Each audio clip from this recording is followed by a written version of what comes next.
Location: Citadel of Saint-Étienne, Normandy coast.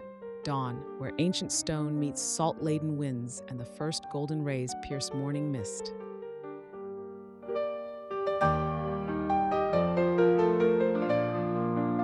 The iron bells of Court-Martial Square toll reveille across cobblestones slick with sea spray, each somber note echoing off weathered ramparts. The air carries more than just the usual maritime tang. It's heavy with gun oil, polished brass, and the metallic taste of impending judgment.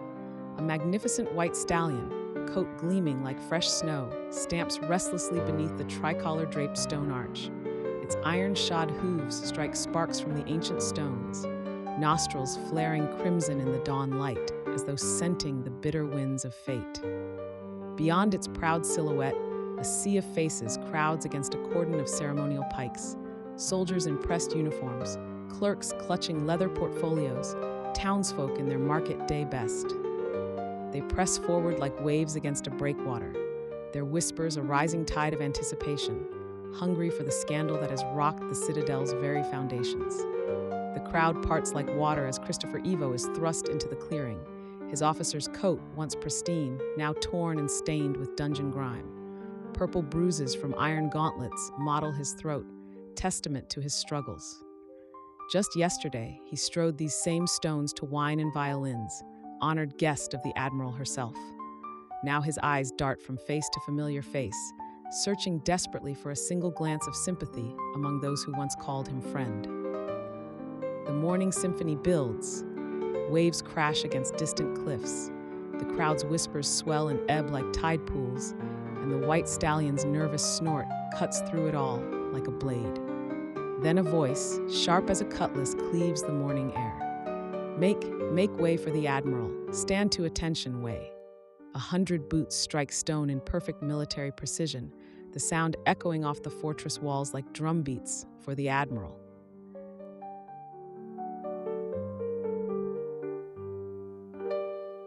Admiral Alice emerges from the morning mist like an avenging angel, her winter ivory dress blues immaculate, gold braid and campaign medals catching fire in the rising sun. Colonel Saint-Étienne shadows her shoulder, his face carved from granite, hand resting purposefully on his sword hilt. She halts before the tricolor, executing a salute so crisp it could cut paper.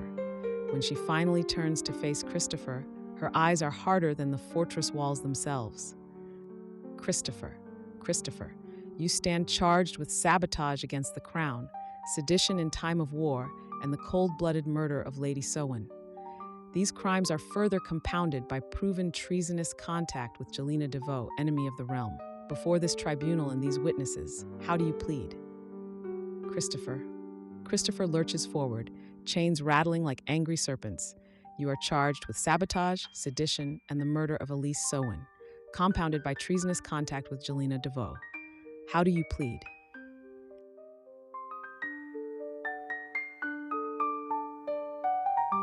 Alice, listen. Alice, for God's sake, listen. It was Jelina who set this trap. She forged your personal seal. She even wore that damn jasmine perfume you love to fool the night watch. I tried to stop her, I swear on my life. Jelina? The third guard's armored fist sends him crashing to the stones. Kneecaps cracking against centuries-old granite set me up. She forged your seal. She even wore your perfume to fool the sentries. I tried to stop her. Alice's eyes flash like storm-tossed seas, a maelstrom of fresh betrayal warring with remembered tenderness. Her gloved hands clench behind her back, where the damning evidence had lain just an hour before, still warm from the messenger's satchel.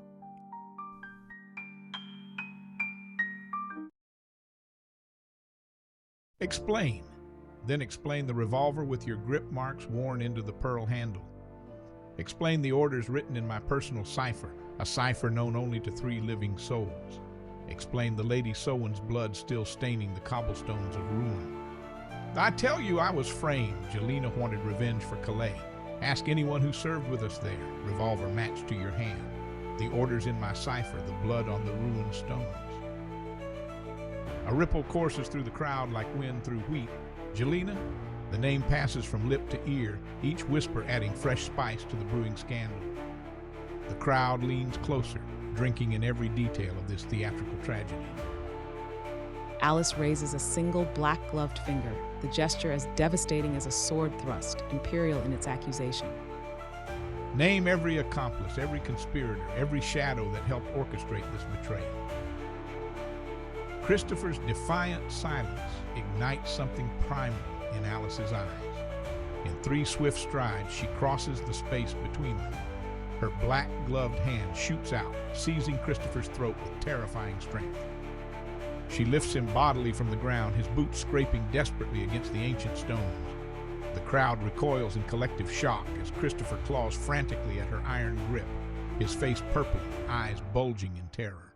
His struggles grow weaker with each passing second, until finally his body goes limp in her grasp.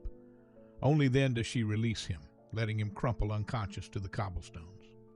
Alice's voice drops to match the temperature of the channel waters below, absolute zero.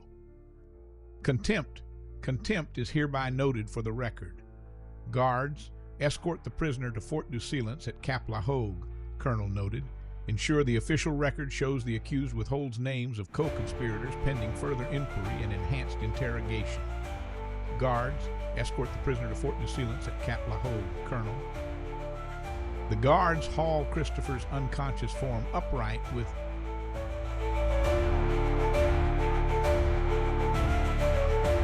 mechanical efficiency, their armor creaking like the gates of hell itself. In one last desperate gambit, he lunges for her sleeve, only to meet the cruel kiss of a rifle butt to his solar plexus. For the briefest heartbeat, something molten and wounded flickers behind Alice's martial facade, an echo of shared laughter, of whispered promises, of love not quite dead. But duty descends like a steel shutter, sealing away such dangerous memories. Duty first, always duty first. With a gesture as final as a judge's gavel, she ascends the tribunal dais.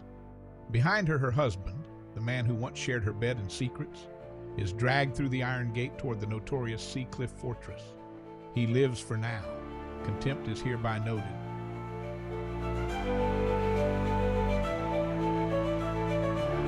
But mercy was never part of this equation. In the razor-thin space between verdict and execution, she will hunt down the truth about Jelina, about the bloodstained cipher, about betrayal that cuts deeper than any blade. The game is not over. It has merely shifted to